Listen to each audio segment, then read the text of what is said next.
Okay, the Epstein file thing. Yeah. Okay, there's just so much. Okay, that need to Mm. sort through.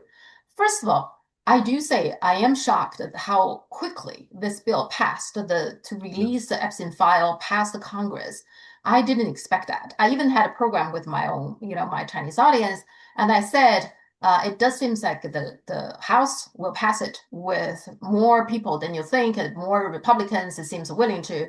But I'm not sure it will go fast in the Senate. Well, they did unanimous consent. So, and quickly pass it through. And even Trump kind of like shortly before the House cast a vote, he did a 180. So do you think regarding the Epstein file, the tide has changed? Right. I think you were right to be cautious, and I think you're still right to be cautious. I think what galvanized everything, what changed the politics here, was the recent elections in the United States, Mhm. when the Republicans absolutely got hammered. And obviously, the situation in the economy played a big role. But everybody apparently who is familiar with the politics also knows that the Epstein scandal is doing real damage. I mean, not real damage, massive damage. Mhm. That there is a widespread belief, especially in working class America, that this is the elite in Washington covering up for an absolute grotesque scandal. I think there was something else, and that is that there's been these dribbles of emails that have been circulating, Yeah. which Epstein was involved in, and they have been exposing the extent to which Epstein was right up until the very end, right up until the moment of his final arrest, still involved with all the great people in Washington, in the world. In fact, he was talking to ministers in Norway. He was having meetings with the Russia's ambassador to the UN. Mhm. He was having many contacts with Israel. He was talking to Larry Summers. He was exchanging emails with Larry Summers, and I think exposure of Larry Summers has also played a significant role, because Summers has been massively embarrassed and has been forced to announce his retirement. Mhm. So I think what happened is that all of these people in Congress said to themselves, my God, if I vote against this, I'm going to be in very, very serious trouble.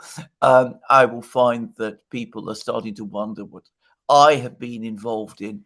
So for that reason, I'm going to vote for this bill. But you see, the point about this bill is that it requires disclosure of all information that is unclassified. Mhm. I can tell you this for an absolute, I know this, I've spoken to people. The vast bulk of the information about Epstein, I'm not talking about, 70% or Mhm. 80%, I'm talking about 99.9% is classified. Okay. So we're going to get a few interesting little bits and bobs, but the really interesting information is not going to be published. So your doubt and your skepticism is absolutely justified. We are nowhere close to the point of getting anything like the truth. And by the way, as for me personally, the questions just go on increasing. Mhm. Who was this man Mhm. who's able to speak to prime ministers and presidents and engage in global diplomacy in this sort of way? I mean, he wasn't even a billionaire, remember? I mean, he was a Mhm. rich man, but he Mhm. wasn't even a billionaire. So, how come he had all of these contacts?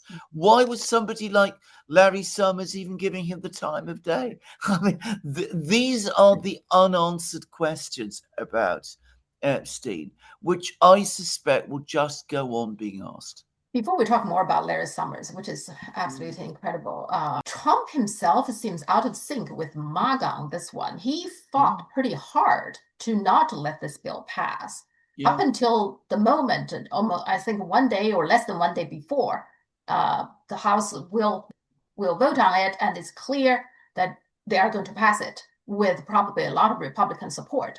And that's when he turned.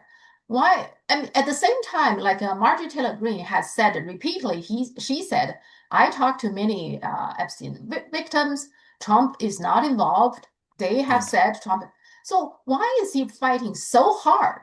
Like you said, it's a lot of the information that classified anyway. So why is he fighting so hard You, and totally against the MAGA on this one? I don't understand that.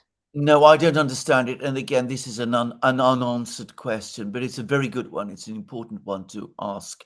Now, I've been told that some of the donors, the members of the donor class, have come along to Trump and said that they don't want this to go Mhm, out into the open, and he's always very nervous of getting on the wrong side of them. I've also been told that various people connected to Israel, and there's no doubt at all now that Epstein had connections with Israel. I mean, he was very closely involved with Ehud Barak, for example, mhm, former Israeli prime minister, that they don't want this to come out. So there is that. There is something else, though, and obviously, all of the victims, they're saying Trump didn't do anything to them.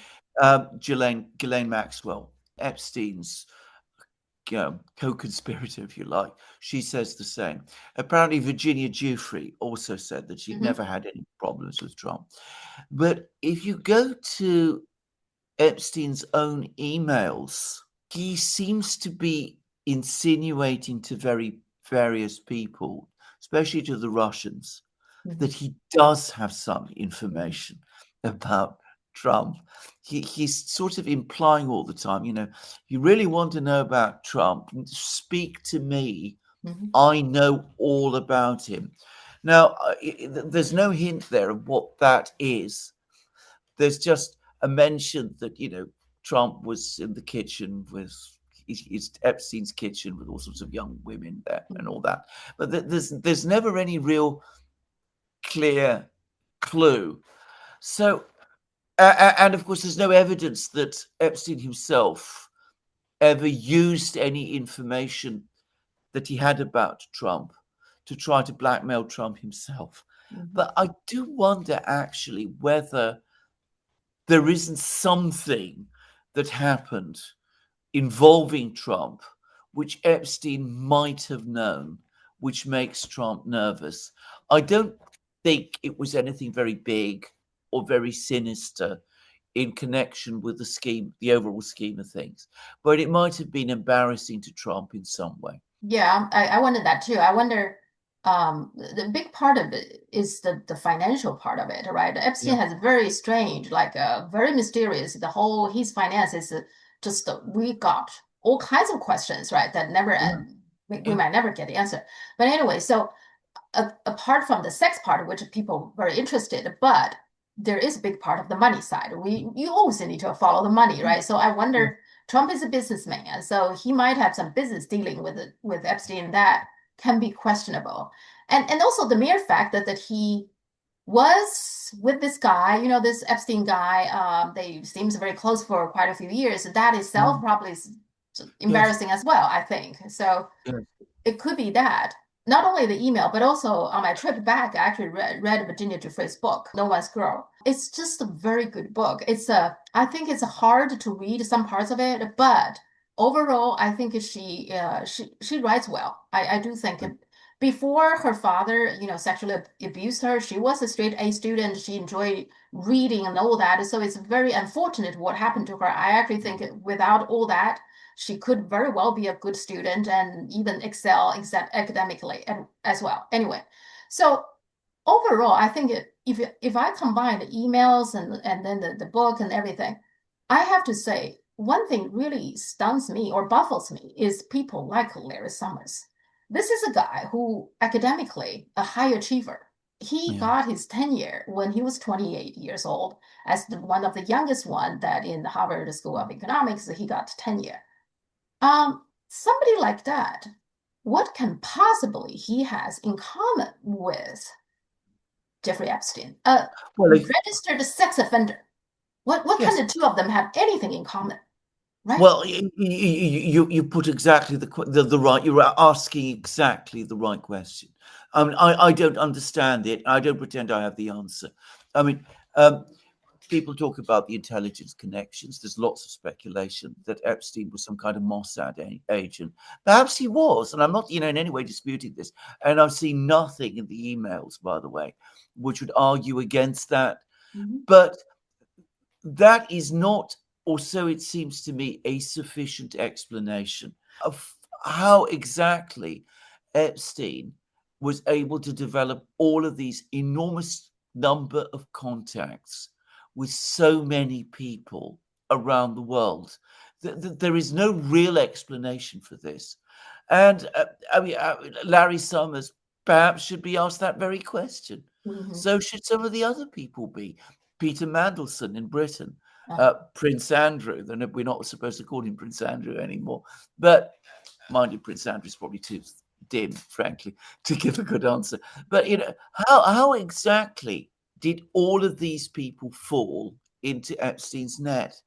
And something else, given how enormous this net was, how did Epstein himself keep track of all of this? I mean, there's a lot of questions here, an awful lot of questions here. I think that I think there's something very sinister going on. You talked about the money. You're absolutely right to talk about the money. Um, Obviously, there's the sex, but Mhm. there's also something else, and that is, as I said, this incredible network of people who seem to have been many of the most powerful people in the West. Notice not a hint so far of anything involving China, by the way. Mhm. It's Yeah. very interesting, very, very interesting. So it's focused on the West, Mhm. and we see Epstein himself actually conducting diplomacy. I Yeah. mean, on behalf of whom and why? And I had this discussion with my husband, right? Because they're even he's telling me there's even somewhere he read that there is a whole list of academias that got involved Yeah, in with the or entangled with this yeah, Epstein affair. Lots of them high achievers, and I told him, I said, I thought people like Larry Summers, and there's others, yeah, Marvin Minsky, who is regarded as some kind of the father of AI. There's several yeah, fathers of AI, but he's one of those people um, who was mentioned in Virginia Giuffre's book. Okay. Noam Chomsky, another MIT professor. Okay. yeah, Again, high achiever academic. So I thought people who are academia professors, I always thought that they more or less have a little bit of kind of a snobbish kind of attitude towards people yeah, around them. So to the degree that I feel like professors, they would like to have a certain standard. Okay, if you want to yeah. be my inner circle, my friend, you need to have certain standard, like a moral Well, standing or social standing or something. Again, it seems that the only explanation is because Epstein is rich. I guess so because he's rich, then and of course he's also very good at reading people and very yeah. manipulative and all that. So he could help them, in some way help those people. I guess that's the reason that these people just need people like Epstein to help them, like emotionally or something. I don't know. Is that what it It, is? it's a very good question, and my wife is, of course, an Yeah. academic, Hmm. and there is some force in what you say. I mean, some academics are drawn to people who are very rich, but Hmm. academics, as you absolutely also correctly say, are incredibly arrogant people as a group. Hmm. I mean, they really are. I mean, they believe that they are geniuses, Hmm. almost without exception. Um, you would have thought that they would have no difficulty in seeing through the intellectual pretensions of Epstein, which were, I mean, his ideas were shallow and frankly ridiculous. So what exactly it was that drew him like a moth to the drew them like a moth to the flame, it's difficult to understand. I mean, the people that we're talking about, tenured professors, they don't need vast sums of money. They're already rich. Their institutions mostly are already very, very rich. Hmm. So there must have been something else. And yes, Epstein was very charming, obviously, and very manipulative. But I've met Noam Chomsky, by the Uh, way. I found him extremely obnoxious and very difficult and very arrogant indeed. I didn't think he was an easy person to manipulate at all, actually. And he didn't seem to be like the kind of person who one could charm or impress very easily either. Yeah. So what is going on here? Could it also be that despite of some people high achievers, they still feel very Yeah. insecure? Can Yes. that be Yes. that they need constant validation, and Epstein is very good at giving them. If you read Larry Summers' emails between him and Epstein, for one thing, I think it's very distasteful for him to pursue a woman while he is still married and seeking advice from somebody like Epstein.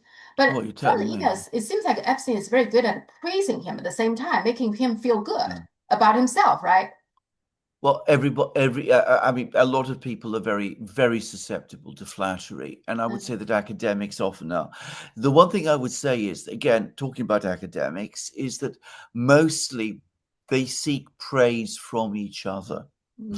I mean, that is where, I mean, they look for praise. And by the way, they're very cliquey, and you can get all Mhm. kinds of factions develop and all kinds of things of this kind. Again, it does seem a bit strange that they would want flattery and praise Mhm. from somebody like Epstein. I mean, some academics, many academics I know, despise wealth. Yeah. Yes. So what exactly again is this all about? I don't know. I get the sense that what really drew academics to Epstein was not charm or even money. It was a feeling that he had power. Okay. Bear in mind, in the West, again, what I always say about the West, that Mhm. we are very, very focused on power. Yeah. And the sense that Epstein could open doors and knew people and could pull levers and that kind of thing. And academics are very drawn to power. That I think is true of practically all of the ones that I've met. So Epstein kind of like I mean, there's always a kind of like invisible club in a way, right? Yeah, So you want to be in that club. He is the driver in that club or somehow, exactly, right? exactly, So yeah. exactly, Okay. exactly. As He once described to me, Oxford was once described to me as one box inside another box inside another box. The secret was to get yourself into the actual box in the middle. And what I think some people felt was that Epstein was there, and anybody who was close to him was inside that box. That is my overwhelming sense about what this was all yeah. about. And perhaps that is true. Perhaps Yeah. he did have that kind of contact and power as well.